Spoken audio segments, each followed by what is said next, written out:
Hello, my beloved. How are you doing today? Are you loving your life? Are you expressing your inner beauty outside? Today is really your day that you can just honor yourself and be who you truly are. And today we are reading together A Course in Miracles. And let me see which lesson is it. Lesson 154. I am among the ministers of God. I am among the ministers of God. Let us today be neither arrogant nor falsely humble. We have gone beyond such foolishness. We cannot judge ourselves, nor need we do so. These are but attempts to hold decision of and to delay commitment to our function. It is not our part to judge our word, nor can we know what role is best for us. What we can do within a larger plan, we cannot see in this entirely. Our part is cast in heaven, not in hell, and what we think is weakness can be strength. What we believe to be our strength is often arrogance. Whatever your appointed role might be, it was selected by the voice for God, whose function is to speak for you as well, seeing your strengths exactly as they are and equally aware of where they can be best applied, for what, to whom, and when. He chooses and accepts your part for you. He does not work without your own consent. But he is not deceived in what you are, and listens only to his voice in you.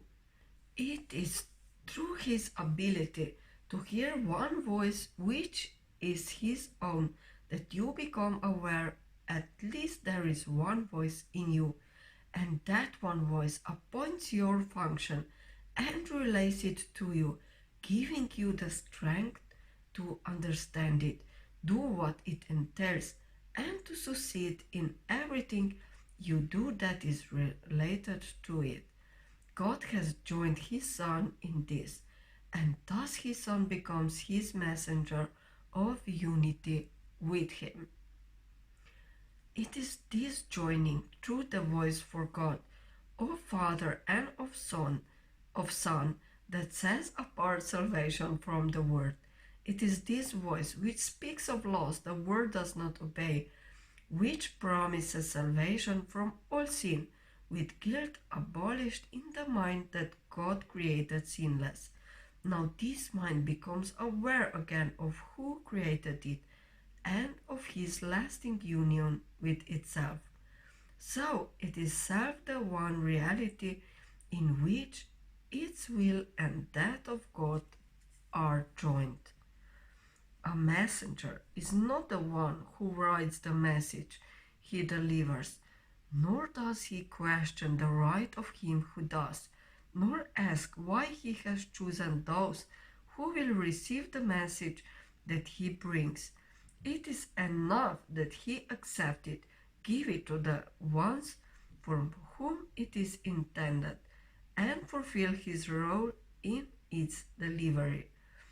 If he determines what the messages should be, or what their purpose is, or where they should be carried, he is failing to perform his proper part as bringer of the word.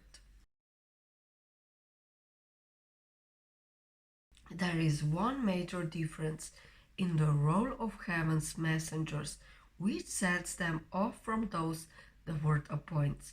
The messages that they deliver are intended first for them, and it is only as they can accept them for themselves that they can become able to bring them further and to give them everywhere that they were meant to be. Like earthly messengers, they did not write the messages they bear, but they become their first receivers in the truest sense, receiving to prepare themselves to give. An earthly messenger fulfills his role by giving all his messages away. The messengers of God perform their part by their acceptance of his messages as for themselves and show they understand the messages by giving them away. They choose no roles that they are not given them by his authority, and so they gain by every message that they give away. Would you receive the messages of God? For thus do you become his messenger. You are appointed now, and yet you wait to give the messages you have received.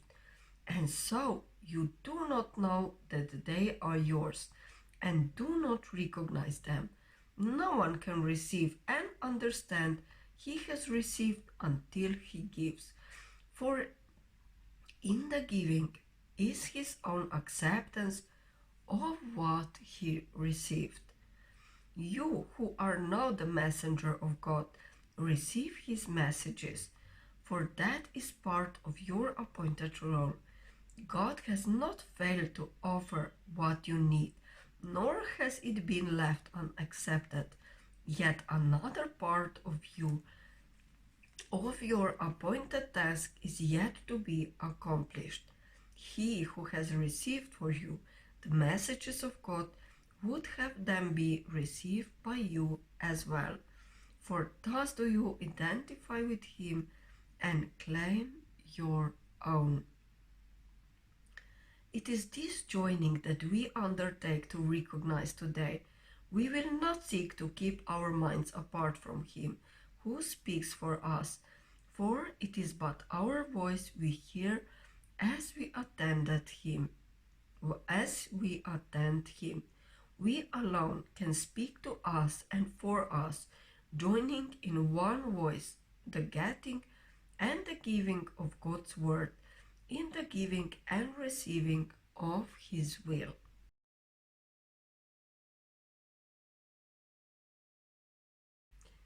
We practice giving him what he would have, that we might recognize his gifts to us.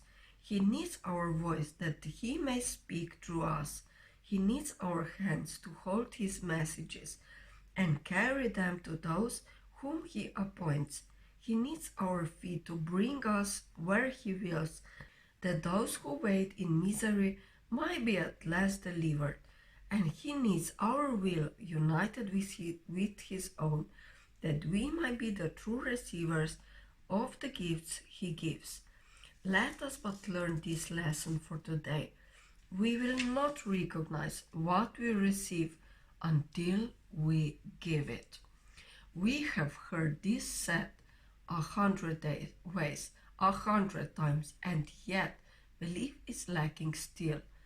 But this is sure, until belief is given it, you will receive 1,000 miracles and then receive 1,000 more, but will not know that God himself has left no gift beyond what you already have, nor has denied the tiniest of blessings to his Son. What can this mean to you until you have identified with him and with his own?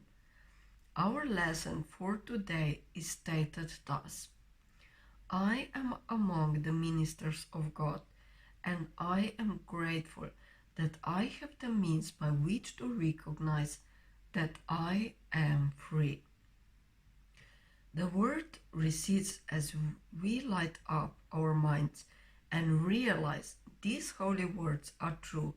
They are the message sent to us today from our Creator. Now we demonstrate how they have changed our minds about ourselves and what our function is.